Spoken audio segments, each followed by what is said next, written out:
Bonjour et bienvenue en ce culte du dimanche 18 septembre 2022. Et nous en sommes arrivés ce jour à la méditation numéro 848 et plus particulièrement à la méditation numéro 562 dans le livre de l'Apocalypse, mais pas que nous méditons ensemble depuis le 1er janvier 2021. Avant de poursuivre notre méditation dans le culte de ce jour, prenons pour introduire la méditation et ce culte de ce dimanche, un verset qui se trouve dans le livre de Jérémie, comme hier, mais là, Jérémie chapitre 29, au verset numéro 13. Alors, avant de le lire, il faut aussi le remettre dans ce contexte. Pour lire le contexte, je vais juste prendre la parole, ce qu'elle dit au verset premier. Voici le contenu de la lettre que Jérémie, le prophète, envoya de Jérusalem au reste des anciens en captivité, aux sacrificateurs, aux prophètes, à tout le peuple que Nebuchadnezzar avait emmené captif de Jérusalem à Babylone. Donc, ce verset fait partie de la lettre que Jérémie, donc le prophète Jérémie, a envoyé donc à toutes ces personnes, que nous venons de mentionner, mais la parole, ce qu'elle dit pour eux, la parole est immuable et elle ne change pas, elle ne passera pas, elle ne disparaîtra jamais, dit la parole. C'est notamment dans Marc 13, 31.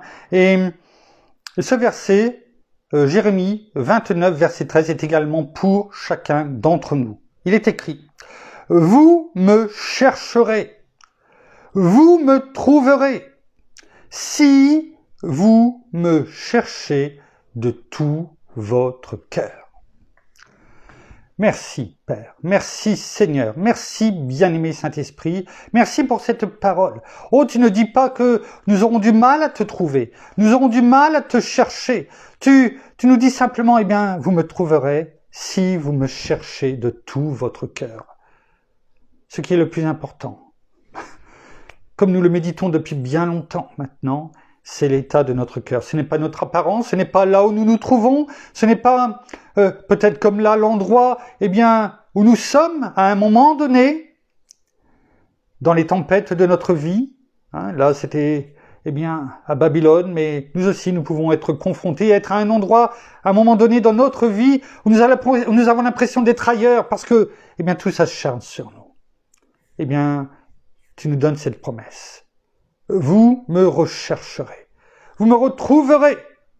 Dans certaines versions, c'est comme ça, que cela est dit. Si vous me cherchez de tout votre cœur. Alors merci, Père. Parce que cette promesse est toujours, d'actualité aujourd'hui. Elle est toujours véritable. Et si nous te cherchons avec notre cœur tout entier, abandonné à toi, si nous savons que tu nous entends quand nous te parlons, quand nous implorons pour nous, pour quelqu'un d'autre, nous savons que tu entends et que tu réponds. Selon peut-être ton timing, mais en tout cas tu réponds toujours parce que tu ne te caches pas. Tu ne caches pas ta face à tes enfants. Alors que ton nom encore, soit béni, soit loué ce matin. Sois glorifié dans le nom de Jésus. Merci, bien-aimé Saint-Esprit. Amen. Nous poursuivons donc, notre méditation, chapitre 4, les versets 8 et 9 qui nous servent de fil rouge depuis un bon moment maintenant. Mais, voyez, ça ne change pas. Les 4 êtres vivants qui nous servent d'exemple ici, que notre Père a créé pour nous servir d'exemple, pour le louer, certes, lorsque l'Église, aura été enlevée, que notre Seigneur sera venu chercher son épouse, sans ride ni tache. C'est le cas dans ce chapitre 4 du livre de l'Apocalypse, qui marque un tournant. Et ces 4 êtres vivants qui s'abandonnent tout entier à lui, jour et nuit, c'est ce qu'on va reprendre, et vous avez l'habitude, maintenant vous les connaissez par cœur. C'est aussi, finalement, en rapport pas direct, mais avec ce que la parole le dit, si vous me cherchez de tout votre cœur. Notre cœur, comme nous le méditons, eh bien, depuis presque le début, de toute façon, parce que c'est ce qui apparaît, c'est pas l'apparence, notre piété quelquefois apparente, que nous voulons donner pour faire croire, faire semblant. Non, notre Père, ce qu'il regarde, c'est notre cœur. Les paroles qui sortent de notre bouche et qui sont l'expression du cœur, mais également, eh bien, et ça nous pouvons aussi en être convaincus, c'est aussi les silences de notre cœur, quelquefois. Les silences de notre bouche, mais notre cœur parle. Soit par nos pensées, soit par ces silences, ces soupirs, quelquefois. Mais si notre cœur, eh bien, est tout entier à notre Père, comme il le dit, si vous me cherchez de tout votre cœur, eh bien, nous pouvons être sûrs que notre Père ne restera pas insensible. Notre Père nous aime. Oui, il est juste. Il n'aime pas la balance fausse.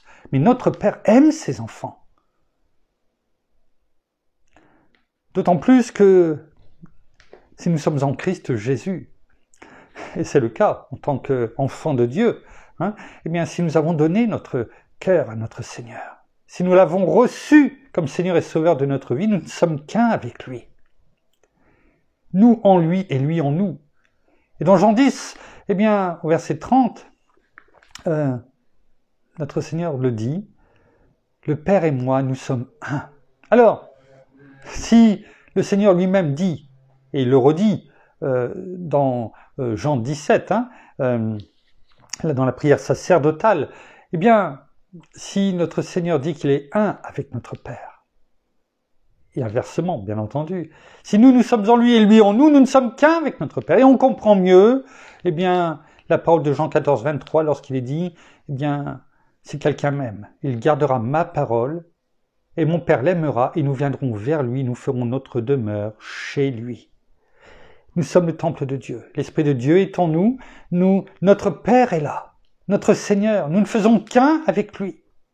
Alors, balayons toute pensée négative. Balayons tout ce que l'ennemi veut mettre dans notre tête. Mais comment cela est possible? Est-ce que tu crois vraiment? Tout ce que, finalement, le serpent a déjà fait, avec d'autres mots, et encore, eh bien, à Ève et à Adam. Non, balayons tout cela. Balayons. Et comme nous le méditons ces dernières méditations, déclarons et proclamons la parole de vie, la parole immuable de Dieu, la parole, on l'a chanté dans Abba Père. On l'a chanté. Abba Père, ton cœur est grand ouvert. Et nous venons, et je viens plonger dans tes bras. Notons ce rapport. Ton cœur est grand ouvert, on l'a déjà dit, la parole de Dieu. Ce ne sont pas que des mots, c'est la parole de Dieu. C'est son cœur qui est grand ouvert pour nous à chaque fois que nous lisons la parole de Dieu. Son cœur est grand ouvert. Et que faisons-nous? Que faisons-nous? Est-ce que, comme nous l'avons chanté, nous venons nous jeter dans ses bras? Ou nous entendons la parole comme un beau livre qui nous raconte des belles histoires, que nous aimons suivre, relire, quelquefois, vous savez, voilà, un livre de contes et de légendes.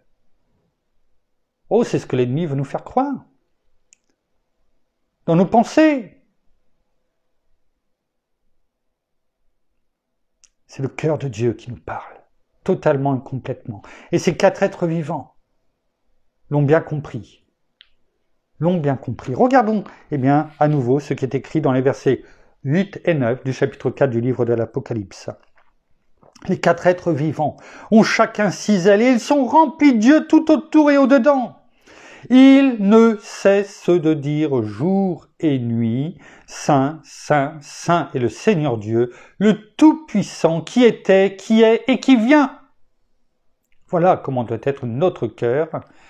Peut-être pas toujours sortir de notre bouche, mais dans notre comportement, dans nos pensées, un cœur, non pas qu'une apparence, un cœur qui justement, nous conduit à être d'une apparence où Christ rayonne en nous.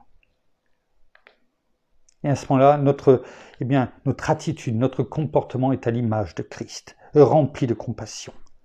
Pleurant avec ceux qui pleurent, nous réjouissant avec ceux qui se réjouissent. Verset 9. Et quand les êtres vivants rendront gloire et honneur et action de grâce, le package complet, on n'a pas à choisir. À celui qui est assis sur le trône, à celui qui vit au siècle des siècles. Amen. Alors, hier nous avions fini, entre guillemets, ce partage fait il y a une dizaine de jours avec Fréquence Chrétienne Magazine. Nous avions pu, sur ce qui sort de notre bouche, et notamment en rapport avec ce que nous méditons avec le peuple d'Israël et Moïse et les 10 espions qui sont revenus, maintenant vous en avez l'habitude, et ce verset 32 qui se trouve dans le Nombre 13, où il est écrit « Et ils décrièrent, les espions, 10 sur les 12 en tout cas, et ils décrièrent, c'est-à-dire des mauvaises paroles qui sortent comme un fleuve malheureusement contaminé, amer, finalement. C'est la même chose, des mauvaises paroles, des paroles de fausseté, des murmures. Ils décrièrent devant les enfants d'Israël le pays qu'ils avaient exploré, espionné, on le sait. Continuons la deuxième partie de ce verset 32. Ils dirent, donc ils continuent, ils décrièrent, ils dirent, donc ils continuent à déverser, à déblatérer. Ils dirent, 2 points, le pays que nous avons parcouru pour l'explorer est un pays qui dévore ses habitants. C'est vrai que quand on entend ça, ça donne pas envie d'y aller, Ça donne pas envie d'y aller. Jusqu'où, je dirais, après avoir dit que Dieu a dit la vérité, c'est-à-dire que c'est un pays où le coule le lait, le miel, qu'il y a tous les fruits, et ils en ont apporté des preuves, des fruits que nous ne verrons peut-être même nous jamais, peut-être. Une grappe de raisin transportée par 2 hommes sur un bâton, aussi grand qu'un brancard, parce que c'est les mots qui ont été utilisés en hébreu. Imaginons, si on peut l'imaginer. Donc ils l'ont vu, ils ont dit, en vérité, c'est la vérité. Et ils ont commencé à dire, pourquoi ? Pourquoi ? Leur imagination. Ne pas s'abandonner, ne pas avoir un cœur tout entier à Dieu. Et à ce moment-là, on commence à avoir les choses négatives dans la vie. À laisser, ressasser le passé. On a dit bien souvent que nous ne devons pas avoir nos yeux tournés vers le passé, vers nos peurs, vers nos défaites. Et ça, c'est le propre de l'être humain. Combien de fois l'être humain, et c'est typiquement aussi français, moins anglophone, mais typiquement français, notamment dans les entreprises, lorsque quelqu'un n'a pas réussi dans une entreprise, ou a fait faillite, qu'importe, n'a pas continué dans son entreprise, on vient le marquer au fer rouge, on vient le cataloguer. C'est différent dans les pays anglophones, en règle générale. Quelqu'un qui n'a pas réussi, on va pas lui dire, on ne pourra plus t'aider. On le met plutôt en lui dire, vous avez eu cette expérience-là. C'est-à-dire, sortir le positif du négatif. Vous savez, comme un appareil photo, anciennement en tout cas. Essayez de sortir le positif du négatif. Et une belle image. Quand on regarde un négatif, on voit pas grand-chose, on voit des ombres, voilà. Mais quand on en sort le positif, quand on sort la photo, elle est beaucoup plus jolie. Donc, il faut essayer de sortir du négatif le positif. Parce que sinon, on va demeurer dans cette période sombre de nos vies. Et en plus, avec le contexte actuel, on pourrait voir tout noir. Tout est noir. Le soleil brille, mais à quoi ça sert ? À quoi ça sert ? De toute façon, quel est l'avenir ? Est-ce qu'il faut encore avoir des enfants ? Parce que, dans quel monde vont-ils vivre ? Voilà ce que le monde veut mettre en négatif dans nos têtes. Mais la parole nous dit, eh bien, malgré tout cela, faites-moi confiance, continuez à vivre, faites-moi confiance. Quoi qu'il arrive, je suis là. Mais le peuple, malgré du positif, et du plus que positif, bien entendu, avec la terre promise, eh bien, on a ressorti que peut-être les quelques aspects négatifs. Et vous savez quoi? Ben, bien souvent, quand on a un petit peu de négatif dans notre vie, l'être humain le voit, le met en exergue, et le monte en montagne, une forteresse. Il en fait lui-même une forteresse. Qu'elle soit moyenne ou grande, eh bien, l'être humain en rajoute des pierres. Et construit lui-même. On dit bien souvent, oui, mais l'ennemi a fait que. Oui, il a mis peut-être une graine de pensée négative. Peut-être. Mais qui est-ce qui l'a fait pousser? Eh bien, souvent, c'est bien nous. Nous seuls. Nous seuls qui faisons pousser cette pierre. Cette graine. Vous savez, quelquefois quand il y a des enfants qui grandissent et qui font le mal, et qui grandissent et on dit ça, c'est une mauvaise graine. Hein? Vous l'avez déjà entendu. En tout cas en France, je ne sais pas dans les autres pays, mais en France. C'est une mauvaise graine. C'est-à-dire qu'il a mal poussé. Mais c'est facile de montrer du doigt. Et bien souvent, on ne voit pas ce qu'il y a en nous. Vous savez, c'est la parabole de la poutre. On ne voit pas la poutre qui est dans notre œil. C'est tellement facile de voir le problème chez les autres. Regardons déjà à nous. Corrigeons nos défauts, en tout cas par rapport à la parole. Écoutons, ne mettons pas en exergue le peu, quelquefois, de négatif dans nos vies, mais remercions Dieu pour tous ces bienfaits qu'il nous a donnés. Ceux que l'on a vus et ceux que l'on n'a jamais vus, parce que combien de fois il agit dans nos vies, nous gardant, nous protégeant, en voyant ses anges balayer tout obstacle naturel et surnaturel devant nous, derrière, dessus, dessous, sur les côtés. C'est ce que nous déclarons avec mon épouse chaque jour.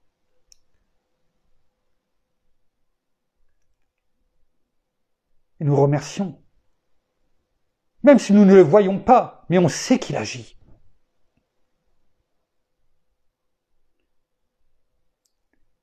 Arrêtons, tout comme ici, il nous est déclaré et proclamé, enfin du moins, ce qu'il déclare et proclame le peuple d'Israël, en tout cas les 10 espions, devant le peuple, des choses négatives, et qui finalement entraînent tout le troupeau à l'abattoir. Tout le troupeau à l'abattoir. Vous pensez que je suis dur en disant cela? Nous le verrons dans les prochaines méditations. C'est bien à la mort que ces paroles décrites, décriées, que les 10 espions sur les 12 déclarent et proclament de leur bouche, c'est la mort pour eux et pour le peuple.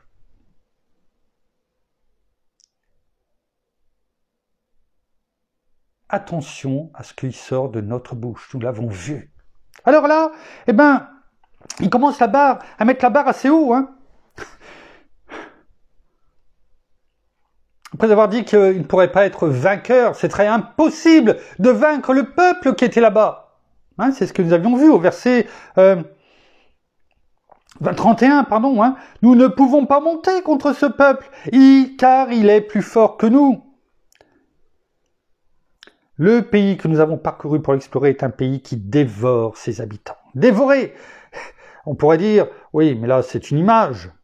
Quand on va voir le verbe hébreu qui est utilisé pour dévorer, c'est le verbe hébreu akal. Akal qui veut dire littéralement manger, dévorer, se nourrir. Hein? Il est écrit, première façon de le voir, manger, entre parenthèses, pour être humain, bête ou oiseau. Dévorer, consumé par le feu. Hein? Ils nous font rôtir au barbecue. Quelque part, c'est ce qu'ils disent. Et ils vont peut-être même offrir, les enfants, à leur Dieu, comme c'était le cas à ce moment-là, à Baal.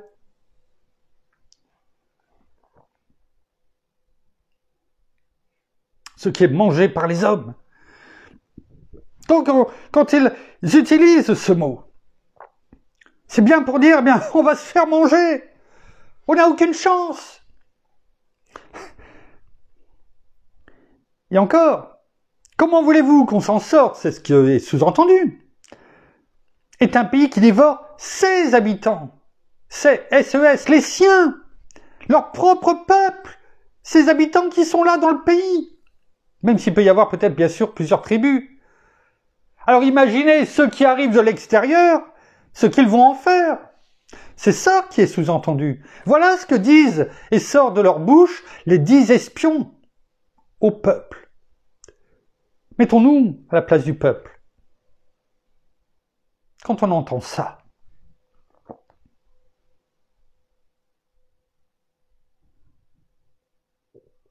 ça donne pas envie d'y aller. On pense à soi, on pense à ses enfants, à sa famille. Et on plonge, eh bien, dans cette hystérie, je dirais, négative avec ces 10. Pourquoi on croirait Caleb plutôt que les 10 autres? Josué étant resté un petit peu à l'écart. En tout cas, la parole ne nous en parle pas à ce moment-là. Lui qui tenait, bien sûr, avec Caleb. C'est pour ça que je vous parle des 10 espions sur 12. Mais le peuple, eh bien, se rallie, même pas la majorité. 10 sur 12, beaucoup plus que la majorité.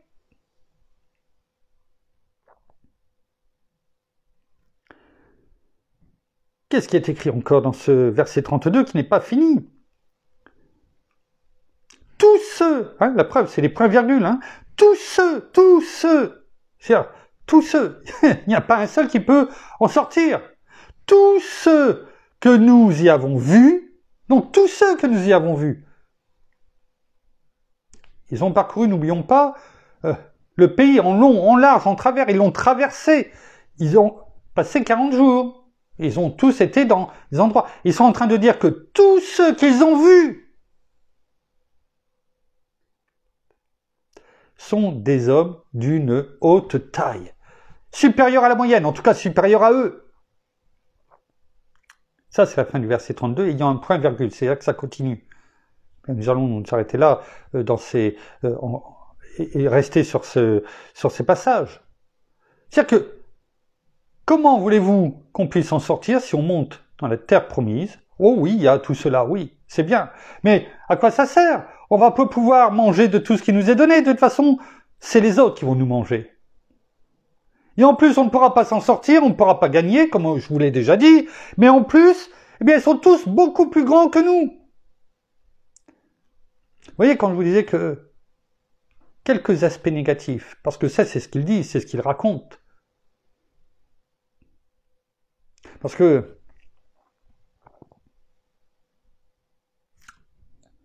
humainement parlant, si ça avait été le cas, de tous ceux, eh bien Dieu leur a dit. Ce qu'il a dit, c'est que de toute façon, tu peux y aller, parce que tu vaincras. Je serai avec toi, je suis devant toi, et il n'y a aucun, tu prendras possession, c'est un pays que je te donne.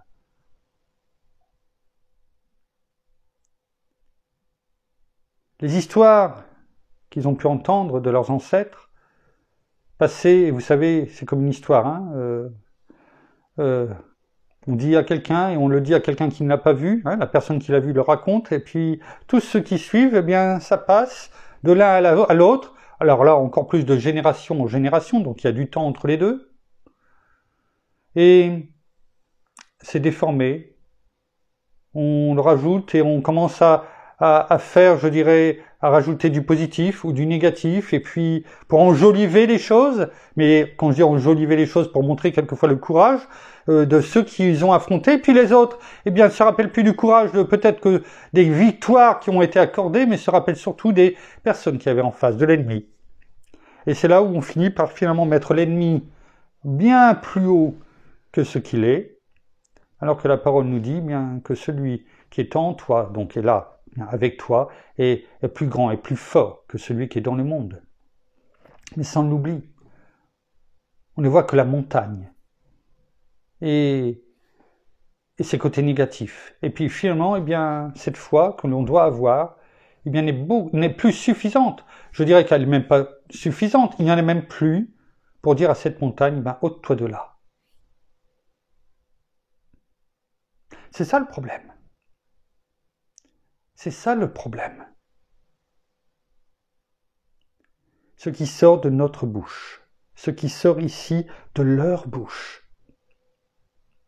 Hier, nous avions vu dans Jérémie 32, on peut reprendre ce verset, Jérémie 32, c'était le verset 17, si je ne me trompe pas, Jérémie 32, verset 17, en nouvelle français courant, était écrit « Ah, Seigneur Dieu, tu as montré ta force et ton savoir-faire. » Vous savez, tout à l'heure, je pense qu'on va aller, il y a un marché des artisans dans notre village et je pense qu'on va aller faire un petit tour, il fait beau, on va aller faire un petit tour, on va voir des artisans, mais on en connaît d'autres, chacun où on habite, en France, en francophonie, à l'étranger, qu'importe l'endroit. Et quelquefois, on admire le savoir-faire. Alors, le savoir-faire d'artisans, de boulangers, de pâtissiers, de peintres, enfin d'artisans qui sont tellement doués de leurs mains. Ils ont un savoir-faire extraordinaire. Et pourtant, il est écrit ici, « Ah Seigneur Dieu, tu as montré ta force et ton savoir-faire en créant les cieux et la terre. » Ouais. On a un Dieu, un Père, où on peut vraiment se jeter dans ses bras, parce que son savoir-faire est extraordinaire. Il n'y a personne. Il y a des émissions aujourd'hui qui existent avec, on regroupe les meilleurs artisans peut-être de France, qui ont été peut-être sur plusieurs années, le top du top. Et c'est très bien, je ne dis pas que c'est mauvais en soi de regarder, ou c'est pas ça que je dis. Mais on les met au nu et on dit, regardez, tout le monde regarde, et sûrement bien tous ceux qui sont dans leur métier. Et c'est bien, parce qu'on apprend. On devrait plutôt apprendre aussi, et surtout, et l'un n'empêche pas l'autre, eh bien apprendre avant toute chose de celui qui a un savoir-faire extraordinaire, le meilleur du meilleur, celui qui a créé les cieux et la terre, sans lesquels, eh bien, et nous-mêmes, et sans lesquels, eh bien, tout ce que l'on peut regarder, toutes ces personnes qui ont un savoir-faire important, que Dieu leur a donné. Ça ne veut pas dire que ce soit un enfant, c'est un enfant de Dieu, mais que Dieu leur a donné. C'est Dieu qui donne les talents.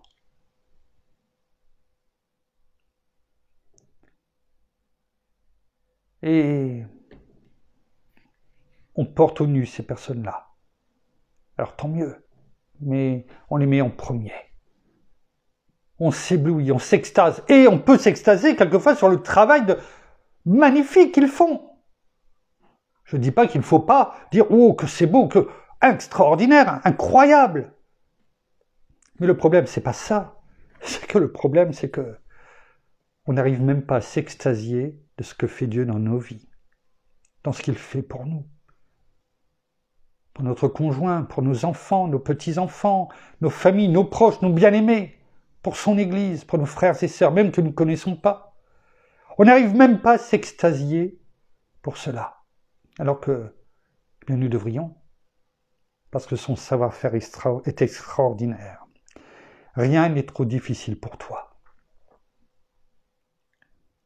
On l'a dit hier, le peuple d'Israël aurait dû, oui, déclarer et proclamer, alors, même si les paroles de ces 10 espions, eh bien, étaient négatives, eh bien, ils avaient en face, non pas dans un miroir, mais ils avaient le choix.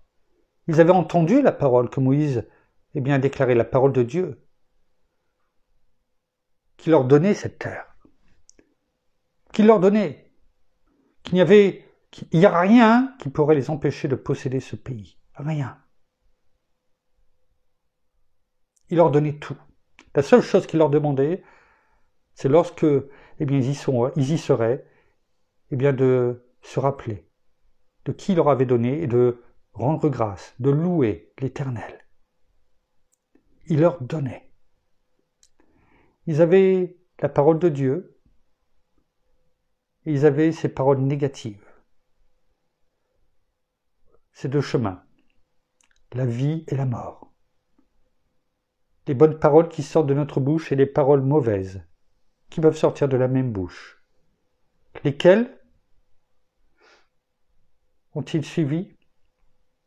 Celle des 10 et pas celle de Dieu. Cela, bien sûr, va avoir des conséquences pour chacun d'entre eux, pour les 10, mais aussi sur l'ensemble du peuple qui ont reçu ces paroles négatives.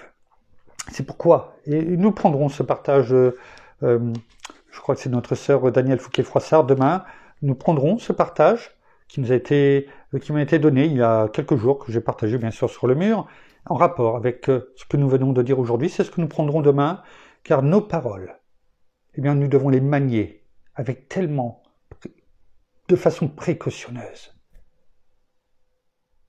On en a parlé déjà. Nous continuerons, eh bien, à l'imager demain, parce que c'est important que nous le comprenions. Parce que notre vie en dépend, mais pas que nous. Ceux à qui nous parlons, ceux qui entendent ce que nous disons. C'est ce miroir des 10 espions qui parlent au peuple, emmenant tout le monde à l'abattoir, vous comprendrez dans quelques méditations, et ce miroir, eh bien, où nous pouvons finalement voir, non pas nous, mais ce peuple, et ces 10 espions. Et quelle est l'image que l'on va en retirer? Une image en disant, eh bien, merci Père, de cet exemple que tu nous as donné. Merci parce que cela me permet de comprendre, de voir la parole comme au travers un miroir. C'est ce que nous dit la parole. Afin justement que je comprenne. Parce que c'est ce que la parole veut, que nous comprenions. C'est ce que notre Père veut en ouvrant son cœur. Retiens les leçons du passé et ne fais pas les mêmes erreurs. Fais-moi confiance. Quels que soient les événements. Il peut y avoir des événements douloureux, malheureux. Il y aura des tribulations, on le sait, la parole nous l'a dit. Mais je te garde. Je te garde. Tu ne comprendras peut-être pas toujours tout, mais fais-moi confiance parce que s'il y a quelquefois des portes qui se ferment, eh bien, c'est qu'il y en a des meilleures qui s'ouvrent.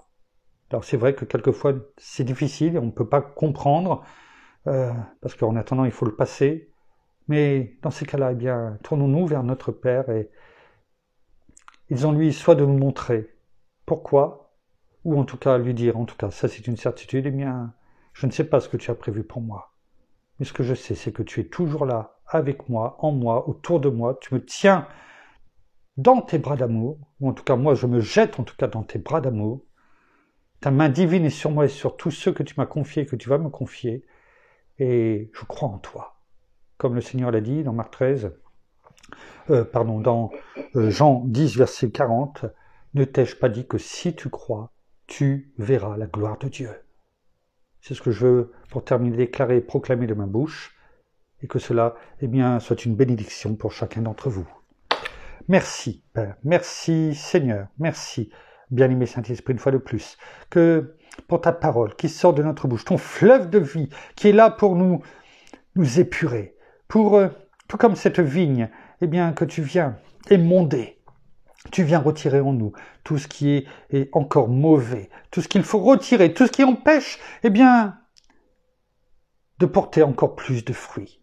Toi, tu le sais.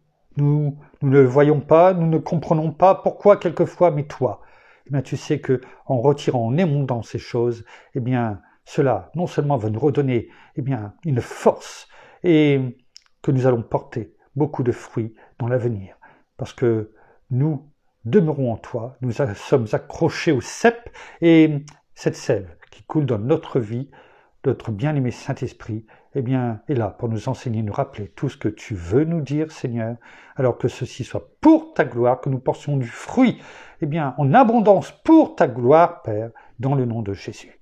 Merci, bien-aimé Saint-Esprit. Amen. Voilà, ainsi s'achève le culte de ce dimanche, cette méditation. Nous vous bénissons abondamment de toute bénédiction spirituelle dans les lieux célestes en Christ.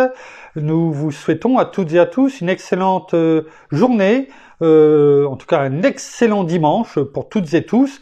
Et nous vous donnons rendez-vous demain en fin de journée pour la suite de nos méditations dans le livre de l'Apocalypse et du peuple d'Israël avec Moïse sur combien nous devons faire attention à ce qui sort de notre bouche et donc qui est l'expression du cœur. Donc on voit bien qu'il y a ces vases communicants. Et en tout cas, nous avons hâte de nous retrouver demain soir pour partager ce que la parole veut nous dire. En attendant de se retrouver demain, soyez abondamment bénis. À demain. Au revoir.